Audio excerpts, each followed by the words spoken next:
when I was younger, I didn't have a problem with separating film and fantasy with a real life, so it didn't turn me insane, but it fired up my imagination, and it made me want to make movies and to write books and comics and everything that I adored. So it was. I think it's healthy, but that's me. I was in a very horrible hotel room. It's really boring. I was in a hotel room in 2005, and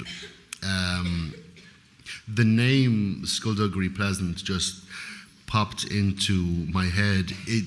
It told me who he was, what he was like, and suddenly I was writing a book. For a writer, ideas can come from everywhere, but it's very hard to be able to pinpoint where exactly it came from. With Skulduggery, it's even harder because I haven't a clue. He just popped into my head, and suddenly I was writing a book. It was not planned at all. It was a surprise. Stephanie, or she becomes Valkyrie in the books, she is based on a real person. She is based on a friend of mine who I taught martial arts to a few years ago. And when I needed a girl character to be Skulduggery's equal, I basically chose the most admirable person I know, and it's her.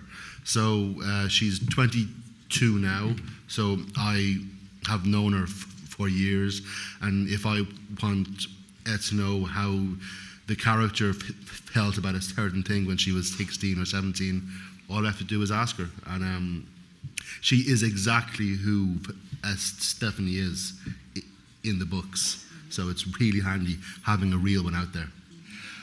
Do you know Twilight? Twilight, and they all have the really good-looking young vampires who brood a lot and are very moody, and they sparkle, and that's all fine. But when I came to write Skulduggery and I decided to include vampires, I decided to make them scary, and so they are people who, when a night falls, they rip off their own skin, and they are horrible monsters underneath. So this is my opportunity to make the old kind of monsters scary again. I love zombies. Oh. You know, zombies are cool. And you know, when I was your age, I was watching Night of the Living Dead and all the zombie movies, and vampire movies and werewolf movies, and I just adored horror. So all of this, my love for horror and for this kind of character and creature, it does come from when I was in school and I was staying up late to watch the movies that I really shouldn't have been watching. What did your parents say?